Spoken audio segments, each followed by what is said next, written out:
Hey guys, it's Kristen. Welcome back to my channel. If you're new here, I am in my third and final year of a Doctorate of Physical Therapy program, and I have been vlogging and documenting my entire journey in physical therapy school here on my channel. So if you're interested in PT school content, please be sure to subscribe down below.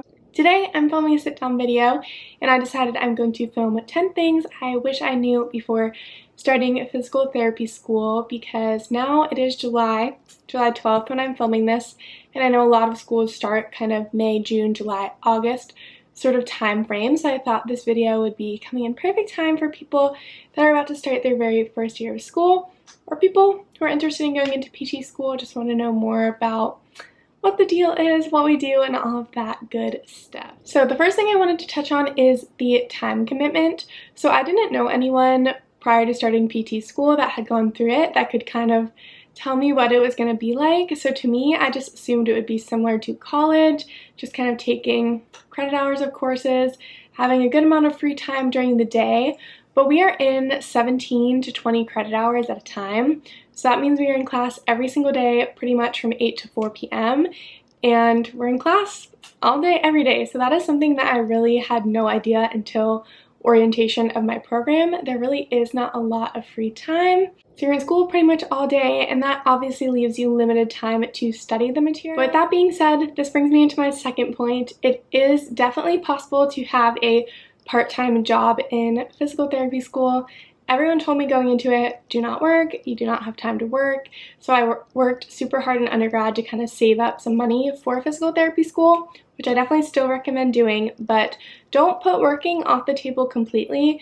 Tons of people in my program, especially after kind of like the first year or first semester, after they got a hang of things, myself included, I did get a nannying job on the weekends. I worked with a boy with Down syndrome and kind of would take him to his sporting events, out in the community, swimming, to the library every weekend for a few hours. So that was kind of a part-time job for me. A bunch of people in my class did something similar.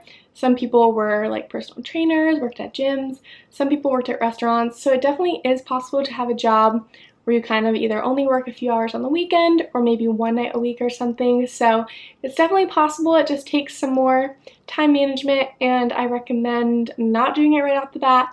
Get your footing first and then go from there. Number 3 is competencies. Some schools call these practicals, so whether you call it a practical or a competency, they are the same thing. So basically it is like a hands-on exam.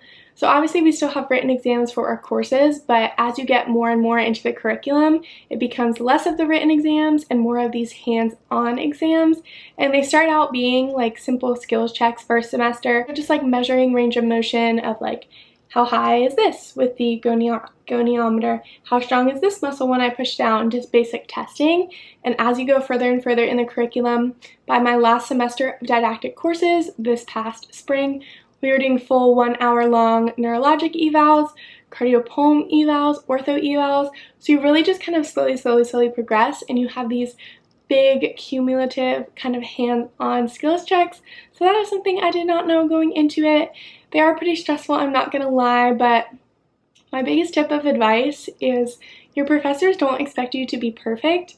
These skills take a really long time to become comfortable with, and me being in my full-time 12-week clinical 1 rotation now, I'm just now starting to get comfortable with my skills after 9 weeks. I'm in my 9th week now. After 9 weeks of doing this all day, every day. So don't be too hard on yourself when you're having a competency over skills you recently learned a few weeks prior. Just try to practice as much as you can and you will do great. But your professors do not expect you to be perfect, so do not be too hard on yourself. So the next thing I wish I knew before physical therapy school is that you cannot teach the soft skills. So what I mean by this is, in order to be a good physical therapist, obviously you need to have the academic knowledge and be a good student, but you could be the smartest person in the world, and if you are not a good listener, a good communicator, if you are not good with people, you will not be a good physical therapist, because those are the skills that you truly can't teach in a classroom setting, and that is what will make or break a physical therapist, because if your patient is not comfortable with you, they don't care how much you know, because they're not going to want to work with you. So really just trying to be a good person on the inside will take you really far in this career. The next thing I wanted to touch on is case-based exams. So again, The written exams we have are a little bit different than undergrad in the sense that it's not just pure memorization, and especially as you get further on in the curriculum, the tests become all case-based, so that meaning instead of the question saying something like, what is the function of the bicep muscle?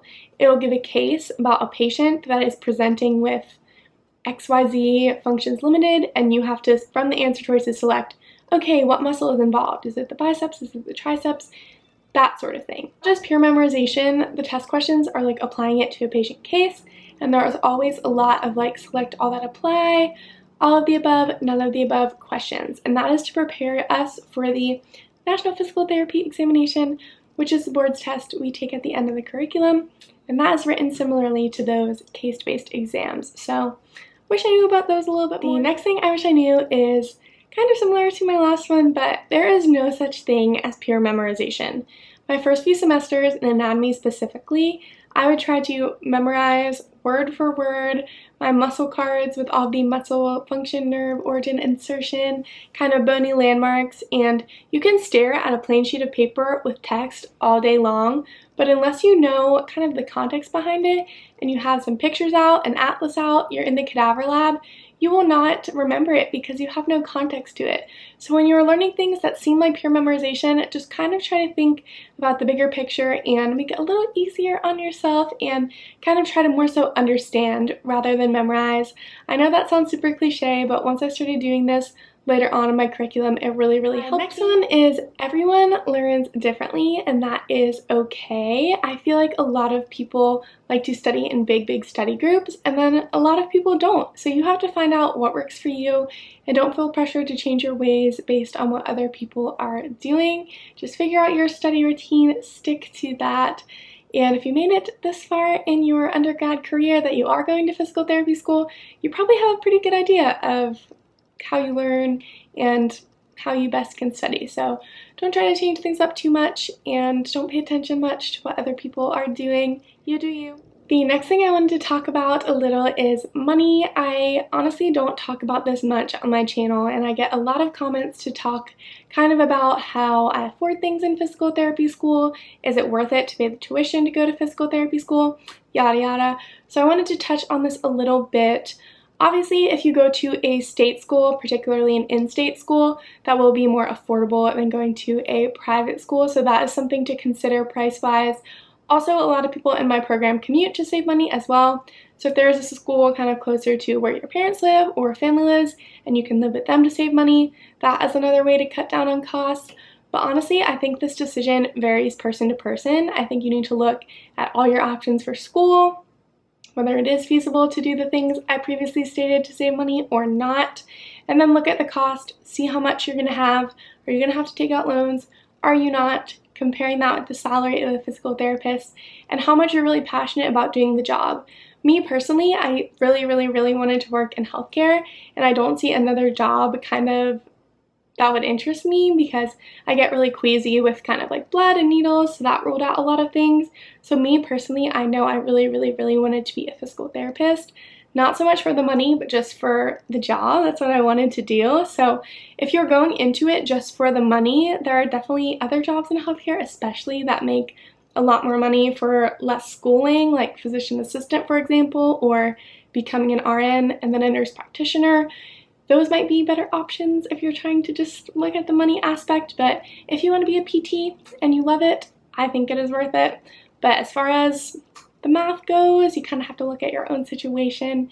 And remember what I said, you can work part-time to have some spending money. So yeah. One thing I will add to that, it is hard being a 23, I'm 23, don't know how old you guys are, but it is hard being a 20-something-year-old in grad school and not being able to have a full-time job, and it seems like everyone else around you that you went to college with is having a full-time job and making a salary, and here I am babysitting a little bit on the weekends. That is something that has been a little bit hard, but I just remind myself this is only temporary, it's only for 3 years, and I'll push through, and then it'll be a lifetime of a career.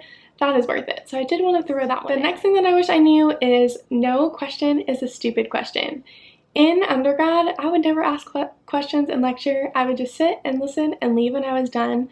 But in PT school, I kind of became that person that was always like, wait, can you explain that? Or just kind of following up on things, and I think that has helped me learn so much. So if you're thinking of a question in your head, chances are it's not a dumb question, and nothing is a dumb question.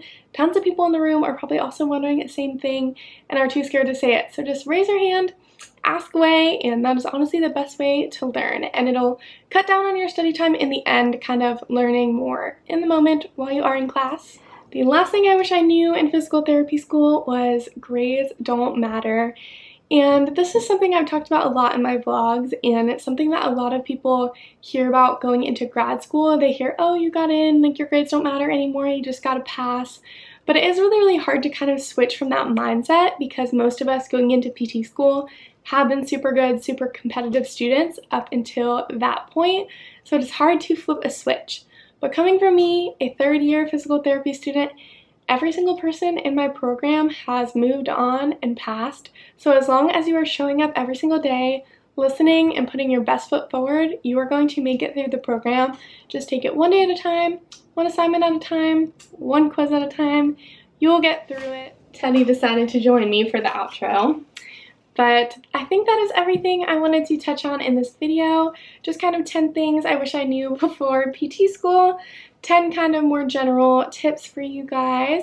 So I hope you found that interesting, and I hope it was helpful in any way at all. If you have any more questions, please leave them down below for me, and I will definitely answer them. And I will talk to you guys in my next video. Bye!